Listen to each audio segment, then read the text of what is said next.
Olá pessoal, tudo bem? Eu sou o Estevão Secato e começa agora mais um Virando a Mesa, hoje com a Milena Oliveira. Ela é sócia da CM Partners, uma das principais empresas que trabalha com reestruturação empresarial e turnaround aqui do Brasil. Antes disso, ela foi do Paris 6, CFO, trabalhou na Península, trabalhou no Insper. Milena, muito obrigado pela sua presença no nosso programa. Eu que agradeço o convite. Prazer estar aqui com você. Muito bom. Milena, então o mote aqui, né, o que é interessante do programa é mostrar para as pessoas que estão nos assistindo exemplos e casos de viradas de mesa, de situações em que empresários ou assessores, né, contribuíram para que empresas dessem a volta por cima e voltassem, né, de uma situação não desejada para uma situação talvez melhor do que estavam, né? Mas antes disso, conta um pouco aí da sua história, conta como é que você começou a trabalhar com a estruturação e o que você faz hoje, como é que é? Tá certo. Bom, eu estou em consultoria de reestruturação há pouco tempo. Aliás, pouco não, um tempo já, mas há menos tempo do que os meus colegas no geral de profissão. Mas, em alguma medida, eu sempre fiz reestruturação na minha vida. Hoje, parando para pensar, eu vejo muito disso. Eu comecei minha trajetória como estagiária ali do IBMEC, fui estagiária do Paulo Guedes. E, na verdade, na minha trajetória eu sempre tive muita sorte. Eu sempre tive líderes muito inspiracionais, eu trabalhei com gente boa o tempo inteiro. Então, tive sempre uma grata sorte de sempre trabalhar com gente muito boa, que foi muito bom para mim. Depois, eu passei muito tempo no Insper, né? O IBMEC virou Insper. E eu passei por toda essa trajetória. Fui executiva de várias áreas lá, passando por finanças, inteligência de negócios, enfim, planejamento estratégico. E lá me reportava para o conselho. Então, o conselho era formado por Cláudia Haddad, Jorge Paulo Lema, Pedro Moreira Salles, Circupira, enfim. Então, eu convivi com gente muito boa o tempo inteiro. Ambiente legal, hein? Um ambiente muito bom. E era uma escola de negócios, né? Então, naturalmente, isso por si só já era muito bom. E reportar para um conselho super de peso era ótimo. E era uma escola formada por banqueiros e uma galera ali que vem muito com essa pegada de olhar para reestruturar o tempo inteiro, buscar oportunidades, fazer mais e melhor. Então, eu tive essa escola de formação que, para mim, foi muito bom. Passei esse tempo ali no Insper, depois fui para o Península, trabalhar no Family Office da família Diniz. E trabalhava com gestão de patrimônio da família, mas com negócios que não era pão de açúcar, né? Olhar novos negócios, comprar negócio, reestruturar e agregar para o Family Office. Depois fui para o BTG, para a área de M&A, e lá no BTG a gente comprava, reestruturava e vendia empresas. Então, legal. Você pegou a fase do Cláudio Galeazzi lá ou não? Não peguei Galeazzi. Não, na verdade, Galeazzi no Pão de Açúcar, sim, né? Ele ainda era do conselho, mas eu não via Pão de Açúcar, eu via só outros negócios, então eu conhecia ali de corredor ali. E depois no BTG, eu em toda medida fiz a reestruturação, né? Porque a gente comprava negócios quebrados, reestruturava, vendia.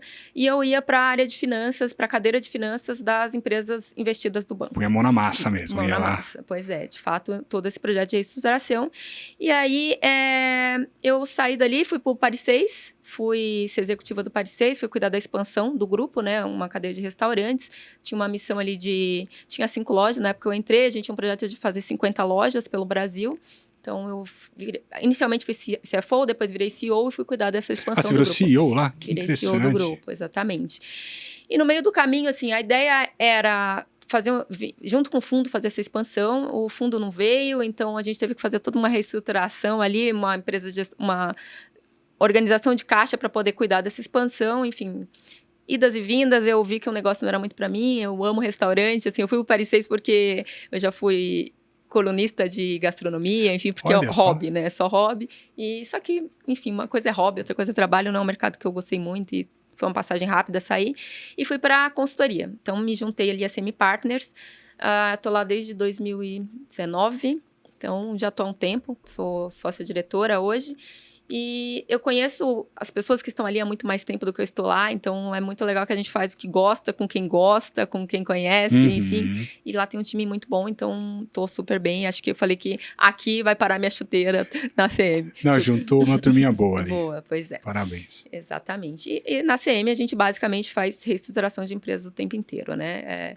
Naturalmente, nosso DNA de crise, a gente tem outras vertentes lá, né? Além de reestruturação e turnaround, a gente faz governança, gestão e controladoria, faz preparação de empresas que querem dar o próximo passo para crescimento, ou seja, uma empresa que quer sair ali do mundo de mercado secundário de crédito e para um mercado mais bancarizado, emitir debênture, CRI, CRA, dívidas mais estruturadas, até formação de conselho, enfim. Mas grande movimento, volume de clientes nossos estão mais ligados à reestruturação e turnaround. E me fala uma coisa, nessa época de Paris 6 e BTG e Península e tudo mais, você lidou com situações de virada de mesa? Diversas vezes, diversas vezes. Assim, no BTG, por exemplo, a gente fez uma aquisição de uma empresa de gestão de resíduo.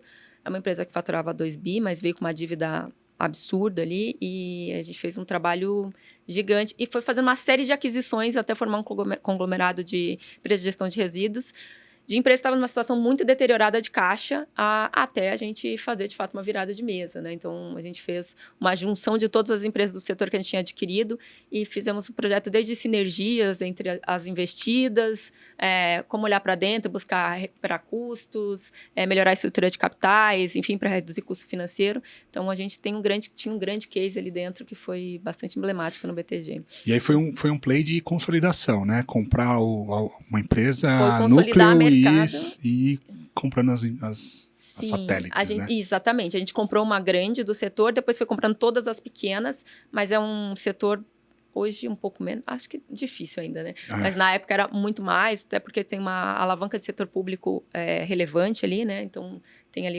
outras questões. E quando você comprou, essas empresas foram crescendo todas através de dívida, né? Estavam super alavancadas e não tinha muita gestão, nem profissionalização do negócio, né? Então esse trabalho de consolidar um monte de empresas do setor e profissionalizar, buscar otimizar custos, melhorar capex, pensar em raio de atuação que faça sentido, que empresa fica, que empresa que morre, enfim. Então, a gente construiu um grande conglomerado de gestão de resíduos ali, bastante saudável. Tem um centro de serviço compartilhado também. Eu estou assessorando uma empresa grande que está comprando também uma empresa menor com alguma informalidade, né? E aí você tem toda a parte de compliance, né? Porque, putz, a empresa quer ser listada, quer ir para a bolsa, então não pode trazer para dentro essa contingência, e aí a gente tem que fazer outros instrumentos. Então, compra via debenture, conversível em ações, e aí, durante alguns anos, a gente vai limpando esse histórico, quer dizer, vai colocando a empresa, né, nos trilhos, né? E aí depois tem realmente a troca societária, né? A empresa societária. É um desafio, né? Essa parte, quando você vai comprando empresas menores, enfim. E pensando num caminho de IPO ali, essa parte de compliance é bastante complexa e é sempre um grande desafio. E a gente vê bastante empresa mais familiar também, empresa familiar grande, hein? Não é empresa familiar pequena, não, empresa familiar grande.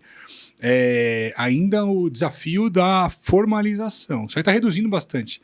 Mas a carga tributária é tão elevada que, às vezes, o empresário fala assim, poxa, eu prefiro ter contingências e passivos com fisco e ter caixa. Sem dúvida. Né? Esse é o grande desafio do Brasil, né? Assim, nós somos formados, grande parte da economia é formada por empresas familiares, e essa visão de eventualmente é melhor ter caixa e depois eu vou ver como é que eu vou lidar com a contingência, é o caminho de sobrevivência de quase todo mundo, o que é uma pena para o país, né? Assim, uma pena. De fato, está mais do que na hora da gente parar e entender como é que a gente resolve essa questão tributária aqui. Agora, tem gente que sonega mesmo, isso aí sempre tem, né? Assim, aí é crime, não tô falando disso tal. também, né? Assim, tem gente que se financia com imposto, né? Eu reconheço que eu devo, né? Eu recolho todas as guias, eu lanço lá os impostos a pagar, mas eu não pago. Sim. Eu vou me financiando com isso, né? Isso às vezes vira uma bola de neve impagável, aí tem que entrar no Refis, tem que fazer acordo especial para conseguir pagar e tudo mais. E hoje até que não é uma linha tão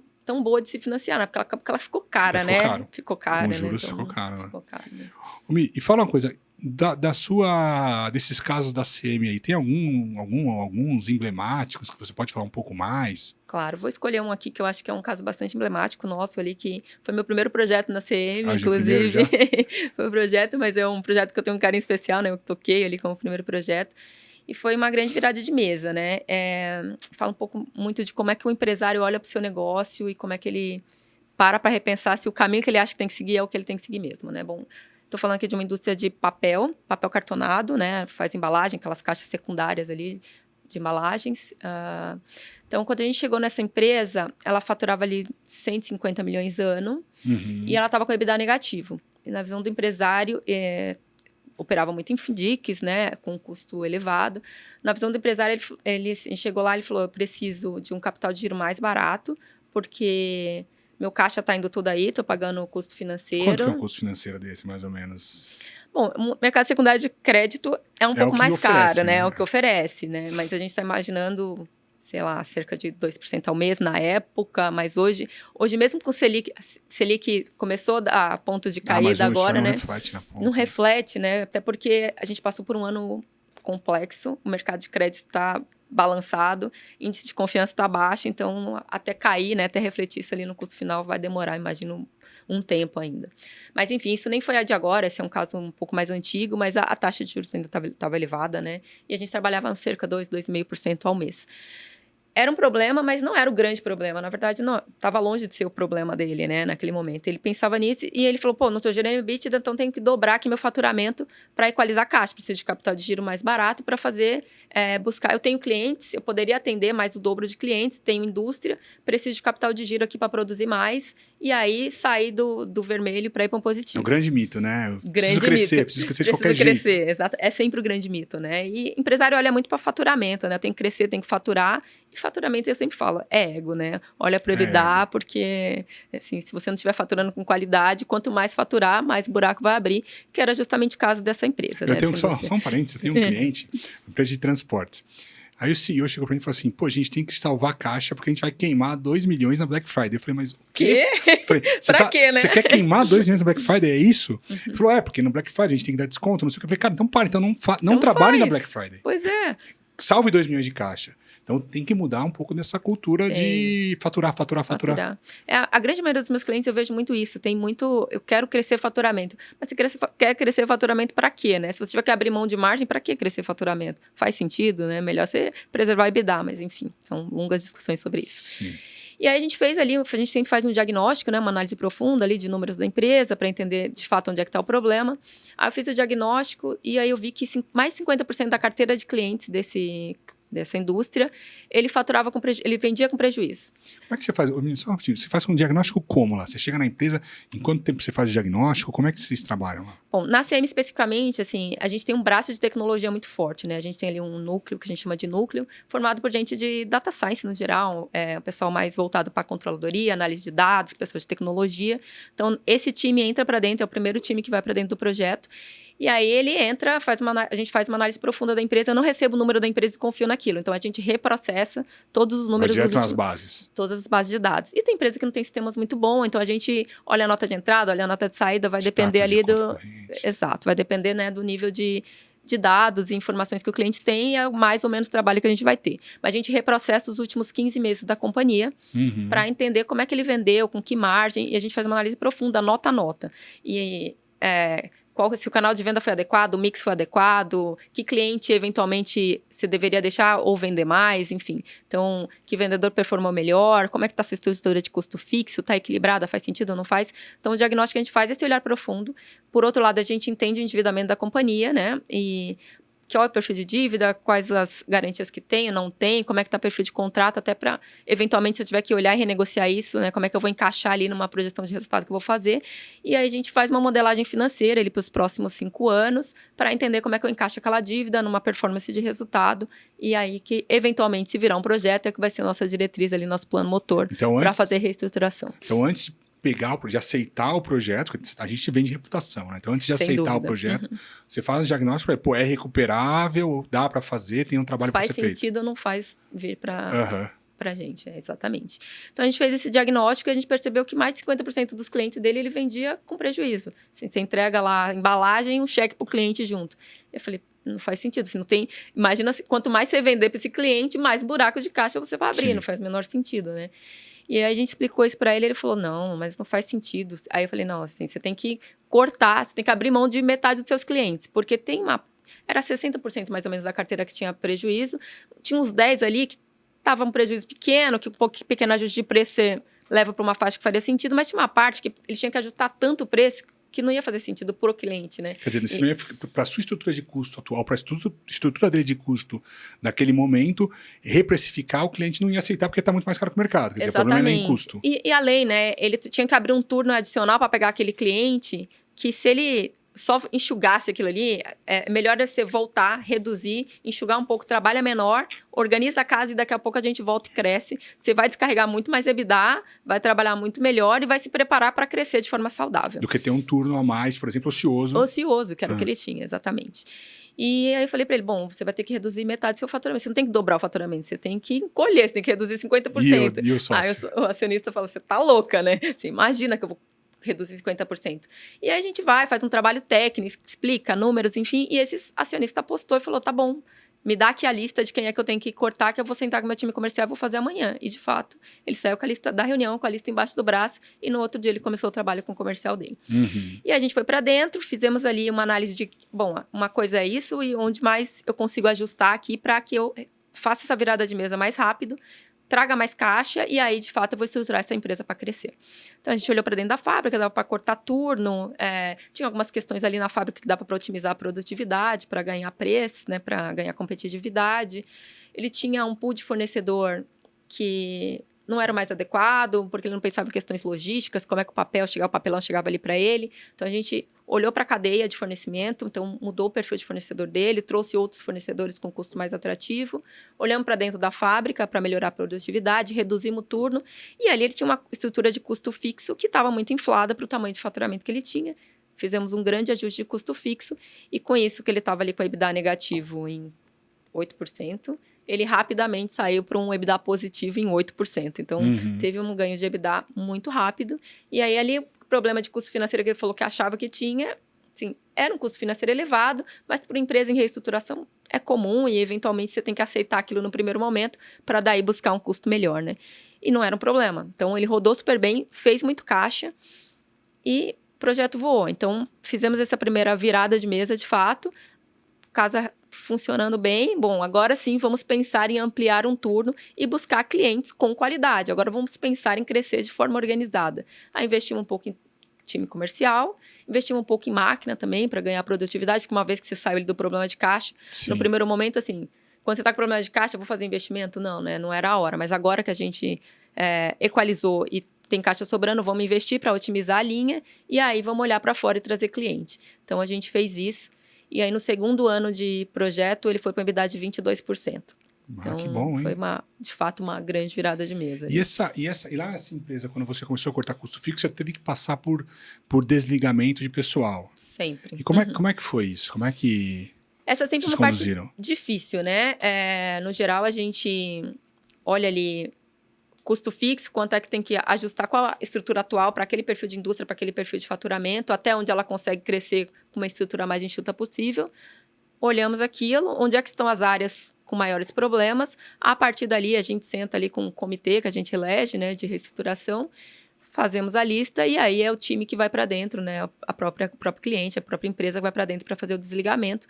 E, naturalmente, nosso time de consultoria dá o apoio, porque você corta um monte de gente no primeiro momento, assim, ainda mais empresas pequenas ou familiares, tem sempre não tem processo 100% instituído, né? Tem sempre o processo que está na cabeça de alguém ou não o processo, a forma de fazer que está na cabeça de alguém, o sistema que não funciona 100%.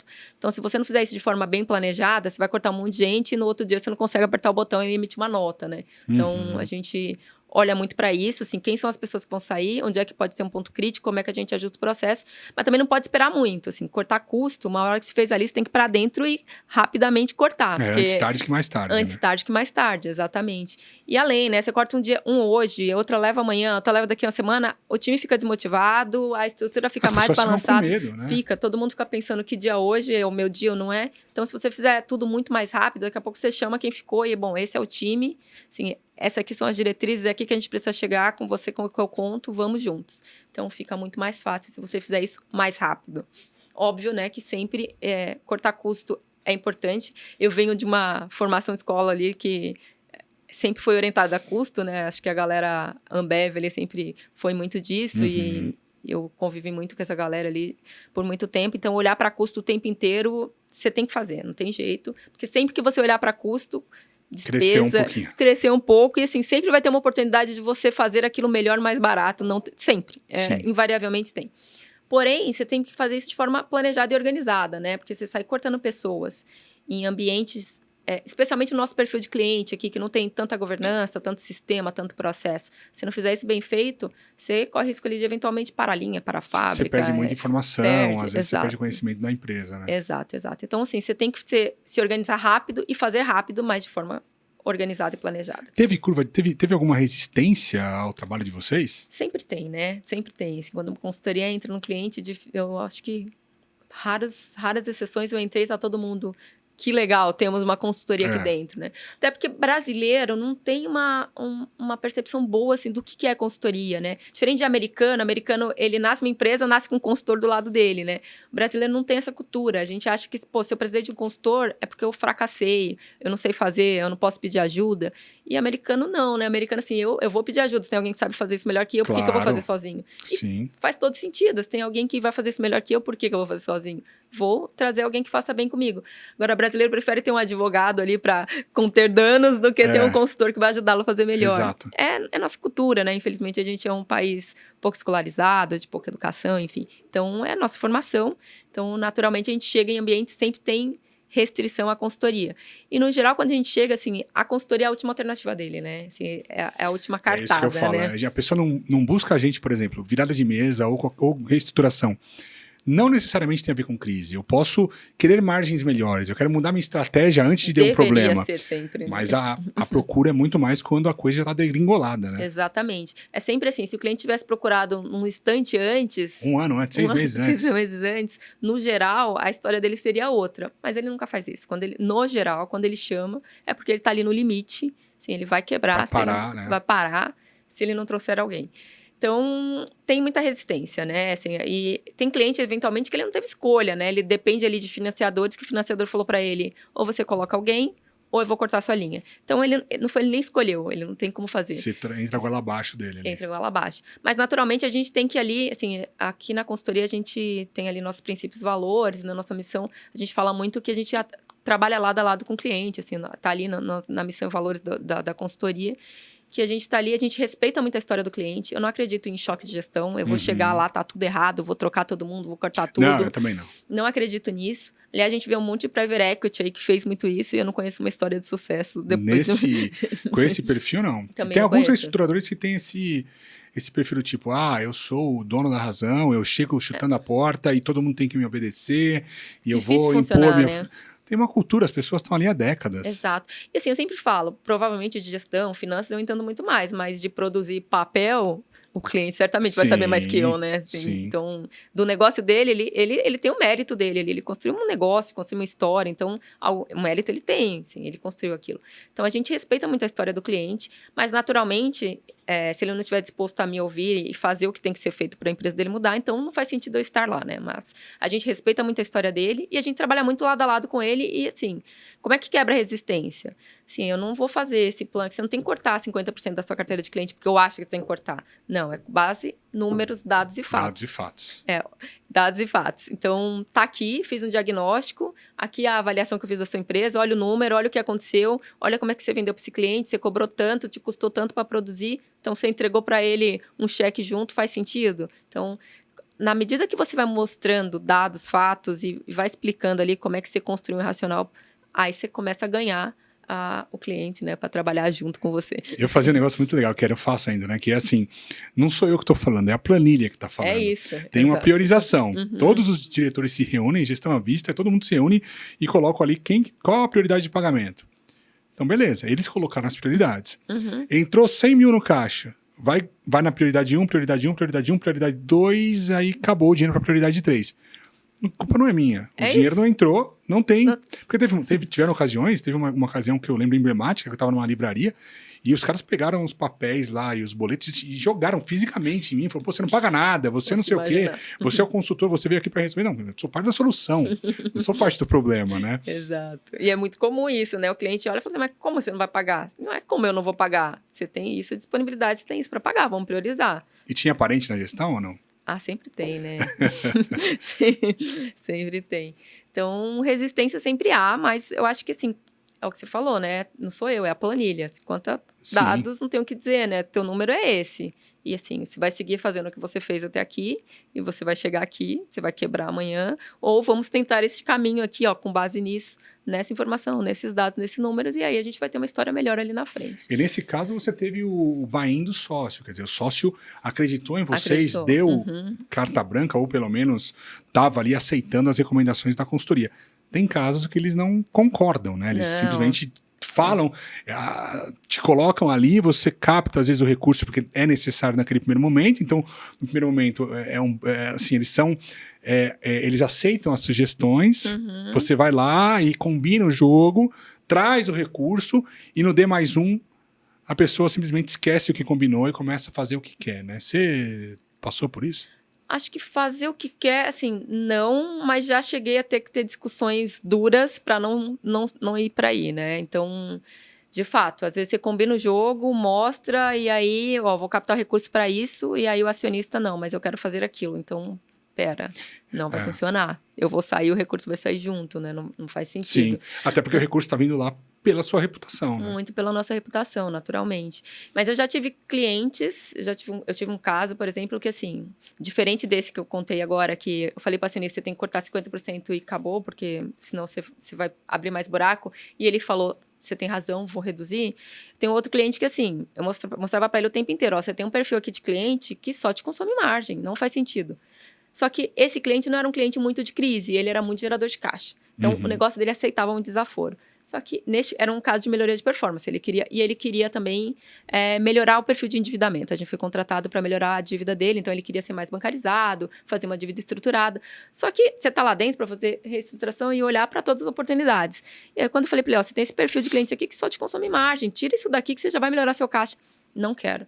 Milena, você tem que entender que eu quero ser o maior da minha região. Eu quero ter o maior market share. Aí o ego entra na jogada. É o ego, entende? Assim, e aí, assim, isso não é racional, né? Quando o acionista é egocêntrico, ele não tem racional que ajude a mostrar para ele que não faz sentido, assim. Não dá. Quando tem emoção no meio, aí... Eu vejo. Um dos erros de turnaround de empresas que estão em crise é o apego, né? Apego a pessoas, apego a conceitos antigos, apego à marca, apego a um time, apego a uma ideia fixa de que eu quero ser o maior XPTO. E aí as decisões começam a não ser racionais, elas passam a ser totalmente emocionais, baseadas no feeling. Hoje não existe mais feeling, né? Hoje tem fatos, dados, tem inteligência artificial, tem sem dúvida, análise de dados. E muito me impressiona, quer dizer, me impressiona, mas ao mesmo tempo não me impressiona, porque é da nossa cultura a gente ir para esse caminho muito mais de, eu acho, vamos por aqui, pô, já deu certo no passado, meu pai fazia assim. Exato. E hoje me impressiona porque eu tô assim, as pessoas estão evoluindo, os empresários estão evoluindo, tem bastante gente já que está desacreditando nessa forma de fazer gestão. Sim. Mas, como a gente falou, a maioria das empresas é familiar. É familiar. Então, o cara traz esse legado. Né? Então, não deveria assustar, mas ainda assim assusta, né? Sim, sim. Então, acontece, né? Esse cliente que eu falei era muito isso, assim. Para ele, a meta dele era ter o maior market share da região dele. Ele queria ser grande em faturamento. E por mais que eu falava para ele, pô, não faz sentido, você vai crescer faturamento, vai diminuir EBITDA, seja grande em EBITDA, seja grande em lucro líquido, enfim, seja grande em geração de caixa, assim, vamos encolher, vamos buscar outro perfil de cliente. Mas ele, de fato, para atender aquele cliente naquela região, ele tinha que ter um preço menor, mesmo que tivesse que sacrificar margem. E para ele, o importante era faturamento. Então, não tem dados que eu mostrasse para ele que fizesse ele mudar de ideia. E aí, neste caso, o negócio dele aceitava aquele desaforo ali, ele topou perder caixa. Faz sentido? Para mim, nenhum. Para ele, fazia. E aí, assim, não tem dados que eu mostre para ele que vai convencê-lo do contrário. Neste caso, só me resta ou eu aceito ou eu saio do projeto. Ou sai do projeto, né? Exato. Eu acho que o grande desafio para quem trabalha com reestruturação é isso, né? A gente saber qual momento sair do projeto, né? Esse é um grande desafio. Porque a gente tem um business. Nosso business também precisa de receita recorrente. Sem dúvida. A gente tem funcionários, tem pessoas, tem famílias que dependem da gente para se alimentar. Claro. E aí você está num projeto, você tem lá duas, três pessoas no projeto que dependem daquele projeto para sobreviver. E você é obrigado, ou você se vê numa situação em que você não confia mais no empresário, o empresário já não faz o que você quer, o racional é de sair do projeto, mas você ainda tem aquela cauda longa de ficar um pouco mais no projeto tentando fazer coisas, né?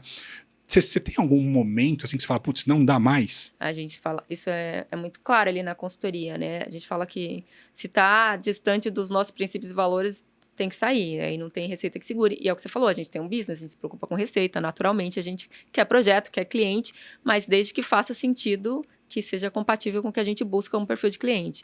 Eu já tive que sair de um projeto porque ia para um rumo que não fazia sentido, porque, assim, a gente fala, eu sempre trabalho para o cliente, eu não trabalho para o FDIC, para o banco, para o investidor, trabalho para o cliente, naturalmente, mas, ao mesmo tempo, eu tenho que dar toda a transparência para o outro lado, para o credor, né? Então, Sim. quando o cliente me contrata, eu sempre, primeira coisa que eu falo para ele, ó, você está me contratando, saiba que eu vou sempre atuar de forma isenta e transparente para os dois lados. Eu trabalho para você, eu não estou aqui para recuperar dinheiro de ninguém, nem para garantir melhor taxa para nenhum banco, nenhum fundo, mas, por outro lado, eu vou dar 100% de transparência para o credor, para o investidor, enfim, seja para quem for. Tudo bem para você? Tudo bem. Então, na medida que ele quer quebrar essa regra, não dá. O acordado não está sendo cumprido. Não está sendo cumprido, exato. E além, né, você fez ali um plano de reestruturação, você sabe que ele está vendendo sem margem, que se você colocar capital de giro lá dentro, o dinheiro vai sumir, você vai colocar dinheiro num projeto desse? Não faz sentido, né? O cara que usa o fomento para pagar folha. Não dá, não tem condição. E, eventualmente, assim, você está começando o projeto, aí você enrosca de um lado, aí você tenta, senta, reorganiza, repactua, explica de novo. Passa um tempo, o cara insiste em fazer o que é diferente, ele quer fazer exatamente o que ele fazia antes, só que com você colocando dinheiro lá dentro. Não dá para ficar num projeto como esse. Porque não tá atacando a raiz do problema, né? Tá mantendo, ele só quer uma sobrevida. Exato. Mas, no geral, isso acontece quando ele não contrata a consultoria por escolha. Quando ele contrata porque foi indicado por financiador. Assim, porque ele não vai ter linha de crédito se ele não tiver consultoria. Uhum. Então, quando isso acontece, é mais provável que ele não queira, de fato, fazer um plano de reestruturação. Ele só queira mais dinheiro. E vocês, nesse caso, tiveram casos que vocês entraram dessa forma, a pedido de algum parceiro financeiro, Indicado por alguém, né? Indicado por alguém. E aí, assim, do outro lado, você conversa, faz uma proposta, o acionista topa te contratar, mas ele topa porque o financiador falou para ele que, assim, a única forma de eu colocar dinheiro aí é se você colocar uma consultoria. E aí, naturalmente, a gente faz diagnóstico, apresenta o plano de reestruturação, vamos assim, vamos. E no dia a dia, o plano não vai. Ele não quer cortar custos, ele não quer ganhar produtividade, ele quer tirar dinheiro de fomento para remunerar acionista, enfim. Aí não funciona, então aí a gente tem que sair, né? Eu acho que uma coisa interessante de deixar claro também é o seguinte, né? O papel do reestruturador. Porque, por exemplo, a gente tem nossos clientes que são as empresas. Sim. Mas nossos fornecedores, eles são os financiadores e os cérebros, as pessoas. Sim. Então, se eu, por um lado, tenho um business que vou atender os meus clientes com a maior qualidade que eu posso, eu não posso também prejudicar o meu fornecedor. Porque se eu perco acesso... Imagina uma cervejaria que perde acesso à água. Exato. Ela não tem cerveja. Não tem. Né? Então, assim, se eu sou um Burger King e perco acesso ao hambúrguer, eu não tenho mais um business. Exato. Se eu sou um reestruturador e eu recorrentemente piso na bola com os meus parceiros comerciais, financiadores dos negócios, ou perco credibilidade com os meus funcionários ou parceiros executivos, meu business fracassa. Sim. Eu vejo casas de reestruturação que que tem a prática de defende o cliente a qualquer custo. Eu acho louvável. Uhum. Só que a longevidade dessas casas não é grande. Por quê? Porque o financiador vai sair da mesa. E a hora que o financiador sai da mesa, não tem business. A gente passa por isso. A gente tem que dar, por mais que a gente fale em melhoria de performance, a gente fala em turnaround, estratégico e tudo mais, a gestão da crise passa necessariamente pela injeção de dinheiro para o negócio se restabelecer. Sim. Se você perde isso, você perde seu negócio. Então, o que vocês fazem, o que eu faço também, é deixar sempre claro, olha, o meu papel é esse, eu vou agir com a verdade e com técnica. Eu aprendi isso na KPMG, técnica. Então, assim, é a planilha que está falando, não é o Estevam. É o reporte tem que ser correto. Eu não vou mentir nos reportes para os financiadores. Né? E a partir do momento que o sócio ou o executivo da empresa deixa de jogar o jogo, a gente não é obrigado, a gente não tem nenhuma responsabilidade jurídica nem nada com os financiadores. A gente tem uma responsabilidade ética. A partir do momento que esse cara descumpre isso, eu não vou devolver dinheiro para ninguém, porque não é, ele tem um comitê de crédito que fez a análise dele e o risco é dele. Ele está ganhando muito bem para isso. Mas eu vou contar a verdade. Sempre. sempre. É isso, né? Assim, eu sou contratada para reestruturar o negócio, mas eu não posso querer mais que o acionista. Se o acionista não quer reestruturar o negócio dele, não tem o que eu posso fazer, né? Então... E tem casos, Milena, de assim, Tem. acionistas que, pô, não deram braço a torcer e você teve que... Você e seu sócio tiveram que intervir. Acontece, assim, eu já tive que sair de um projeto especificamente. Por isso, a gente fez ali um plano de reestruturação e o acionista queria ir para um caminho, seguir fazendo exatamente o que ele fez, o que levou à crise, né? Então, chegou uma hora que a gente faz 1, 2 conversas, chama sócio, faz nova reunião de alinhamento, só que ele não quer reestruturar o negócio dele. Ele quer, eventualmente, preservar uma retirada pessoal. fixa, mensal, preservar patrimônio. Ele não quer preservar o negócio. Então, se ele não quer preservar o negócio, ele quer colocar em risco a cadeia de fornecedor, de bancos, de investidor, de fornecedores, seja de dinheiro, de matéria-prima no geral, faz sentido eu estar ali nesse negócio? Não faz, né? Porque qual que é o meu papel ali, se eu não for reestruturar? Só dar uma sobrevida para que ele siga retirando dinheiro, preservando o patrimônio dele? Não, né? E aí você, como consultoria, também tem um voo de galinha. Você monta a consultoria, daqui a pouco a consultoria está mal falada. Sem dúvida, sem dúvida. A gente vive de reputação, né? E acho que não faz sentido. Pra gente, não faz. E executivo? Teve casos de executivos que não compraram que não jogaram contra o turnaround, você teve que desligá-los? Tem, sempre tem. Todo projeto tem, né? Porque quando entra a consultoria, no geral, tem os executivos que sempre ficam com medo ali de vão tomar meu lugar ou perdi meu espaço de tomada de decisão, enfim. Então, acontece. A gente sempre, o primeiro movimento é vamos trazê-lo para o jogo, vamos explicar o plano. Até porque a gente está ali para ajudá-lo a consultoria tem começo, meio e fim, né? Sim. Eu vou fazer um plano de reestruturação, a ideia é que eu saia e que os executivos que ali estejam preparados para atuar num novo modelo, enfim, que tenha todo o caminho de aprendizado e que ele siga fazendo melhor o que ele estava fazendo até então, né? Então, mas não é todo mundo que tem essa percepção, que tem a maturidade para perceber isso. Sempre tem ali o medo, a insegurança. E teve situações que o executivo quer jogar contra o projeto, né? Então, você combina ali um plano, por fora ele está fazendo outras coisas, está buscando, está boicotando, enfim. Você desenha um plano de melhorar a produtividade, do outro lado ele vai com o time para fazer outra coisa só para não ter sucesso seu plano. Está boicotando. Está boicotando não só a consultoria, como sócio empregador dele, né? Está boicotando a empresa, exatamente.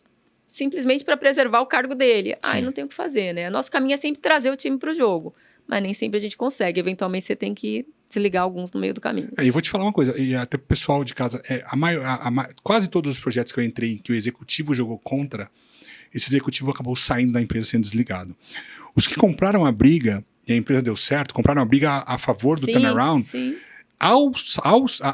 ficaram amigos da consultoria, né? E fim do projeto, ocuparam cargos maiores do que eles estavam no começo do turnaround. Então, assim, racionalmente falando, vale a pena ajudar a empresa que está lá para reestruturar o negócio, porque você está se ajudando também. Claro, você está se ajudando, está ajudando o negócio, e sim, veja isso como um caminho de aprendizado, né? Tenho aqui tenho um braço para me ajudar a fazer uma reestruturação do negócio, tenho uma possibilidade de aprender no meio do caminho. Vou terminar ali o fim do ciclo, a consultoria vai embora, porque tem começo, meio e fim, eu vou ficar com a empresa reestruturada, aprendi, melhor preparado. E é o que você falou, no geral, esse executivo, ele, no geral, termina num cargo mais elevado. Menina, deixa eu te perguntar mais uma coisa aqui pra gente tem bastante empresas no Brasil hoje, milhares, né? Passando por problemas, por crises de diversos tipos, né?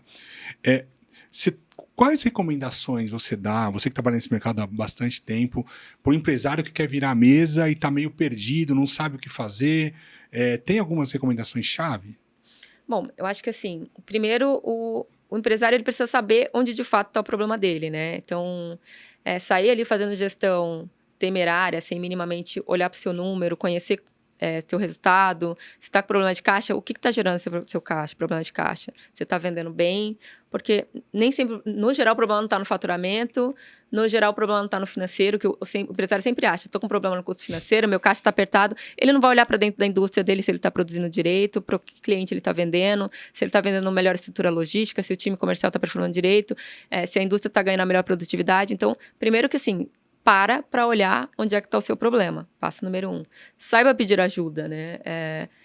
Não é nenhum demérito. Eventualmente, assim, se você está ali e não está conseguindo sair do problema, um olhar de fora sempre pode ser benéfico. Então, pedir uma ajuda de uma consultoria ou de alguém que conhece melhor o setor, enfim, de uma conversa. Vida de empresário é muito sozinha, né? Assim, é uma vida difícil. Então, buscar ajuda, pô, é super válido e pode ser a chance de salvar seu negócio. Então, acho que isso é primordial. Então, se você quer virar a mesa, primeiro entenda onde é que está seu problema. Não saia fazendo um monte de coisa aleatoriamente. Meu financeiro está ruim, o problema está no gerente financeiro que não busca recurso, eu preciso vender mais, preciso de mais capital de giro. Nunca o problema está no financeiro. Ali é sempre a ponta final, né? Exato. O financeiro é a boca do, é a parte final do funil ali.